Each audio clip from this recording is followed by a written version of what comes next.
Hello, parents. I'm coming to you again today, giving you an update of all the things going on here at the First Christian Church Kids Ministry in Brazil, Indiana.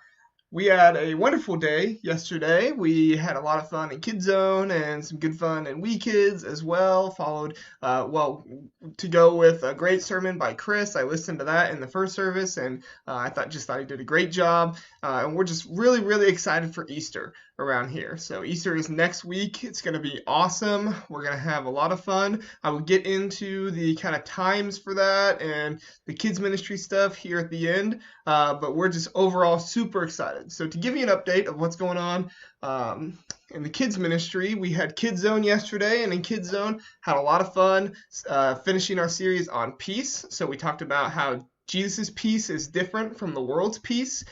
We really went into how the world's peace kind of is fleeting, it can go away, but Jesus' peace stays forever, because when Jesus died on the cross, it wasn't something that just kind of went away. No, he came back to life, he got rid of death, well, he defeated death, and he made it so we can be in a right relationship with God, and we can always know that, we can always be assured of that. And so our Bible point yesterday was stand up for peace, love, and helping others. So we talked about how we want to stand up to do the right thing. And sometimes when you think about stand up, you think about, maybe fighting or doing something and kind of, being a little bit more mean about it. Well, when we stand up for peace, we just are loving others and doing what we need to do to show them God's love. And we talked a lot about how some things that we believe, whether it's spiritual, personal, whatever it is, some things that we believe, they are non-negotiable. These things need to happen, especially spiritual. Jesus died on the cross. That happened. Jesus came back to life. That happened. But then other things, like we kind of use some silly examples of like pizza toppings. Those are things that we can still have peace with other people, even if we disagree on those things. And so knowing that we can stand up for peace in all situations, stand up for Jesus' peace, is important. The Bible verse that we looked at is Romans 14, verse 19. It says, "So let us do all that we can to live in peace, and let us work hard to build up one another." Again, talking about some things, they're just not that big of a deal, and we can still have peace even if we disagree on them. And sometimes it'll be hard work. It's not always going to be as easy as pizza toppings. Some things will be hard work, but we should do those things to give peace and to do those things. The Bible story we looked at was David, Nabal, and Abigail. It's from 1 Samuel 25. Not a super well-known Bible story, but a good one. Nabal is upset, and he's kind of doesn't have peace with David. David gets upset. He wants to go attack Nabal, and then Abigail comes in. She's more peaceful, and she kind of saves the day. Was joking with one of our volunteers. That's one of the great things about women with us men is we just want to fight. But Abigail did a great job of finding peace between David and Nabal. Somebody who's not mentioned a whole lot, but a good story for Abigail and what she did there in 1 Samuel chapter 25. We can really learn from what she did there. Moving on to WeeKidz. Our Bible point all month long has been God makes me brave. The Bible verse has been Joshua 1:9 from the NIRV, and it's kind of picking apart a little bit just because it's hard for kids to memorize the whole verse, but the first part is be strong and brave, and then a few lines later it's I will be with you everywhere you go. So we understand that with kids, sometimes it's hard for them to memorize an entire verse, especially preschool age kids. So that's why we break it down just a little bit more. But we would encourage you to read the entire verse with your child, help them to kind of get that full effect. And as they grow in their understanding, not just read full verses, but read full chapters, read full books, different things like that. And then the story we looked at all month long in WeeKidz was Esther, specifically chapters 2 through 5, chapter 7, and chapter 9, verses 20 and through 22.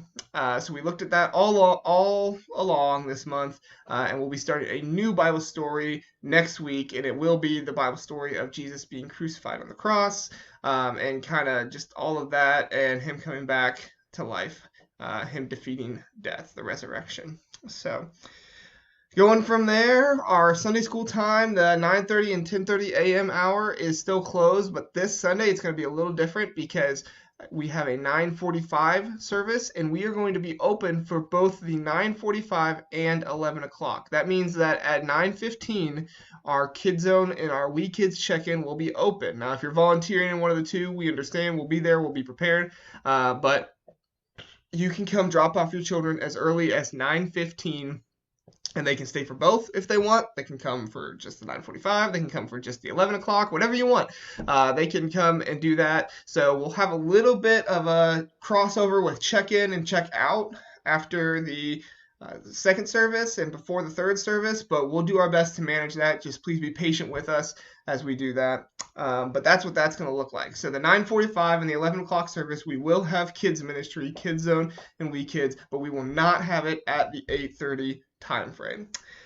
Going on from there, our family lesson videos are still available. I don't plan on ending those anytime soon. Well, not the family lesson videos. Our family lessons are still available. I don't plan on ending those anytime soon. I think they're great, and I think we still have quite a few people watching online who have kids at home, so I still want to provide this for you to be able to watch these videos and do this lesson with your kids. We have every week a new lesson for KidZone and a new lesson for WeeKidz, and the lessons coincide with what we are teaching your children here. So if you're doing the lessons at home, your children will never miss a beat on what they are learning here at church as well.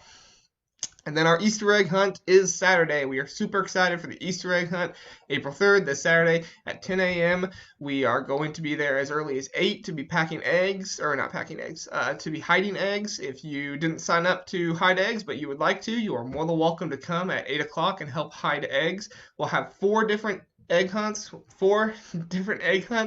going on for the kids to do. We'll have, let's see, trying to remember off the top of my head. Forgive me if this is a little bit off, but I'm trying to remember off the top of my head. 1-year-old to 3-year-old will be an egg hunt. 4-year-old to 6-year-old, there will be an egg hunt. 7 and 8-year-olds, there will be an egg hunt. And then 9 and 10-year-olds, there will be an egg hunt. And if your child, for some reason, is in 5th grade and they're 11 years old, we understand they'll go with the 9 and 10-year-olds for their egg hunt.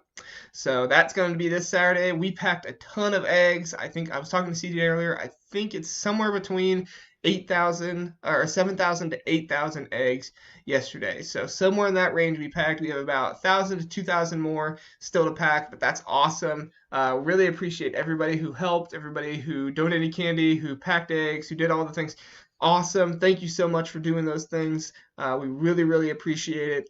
We are going to have an awesome egg hunt this year. I know it. Super excited to be back for Easter, and I hope you are too. I don't see any questions or anything, but if you do have any questions, feel free to message the page. Feel free to email me or Shaylee. We would love to talk to you to answer any questions you might have. Thanks so much, and we look forward to seeing you on Saturday.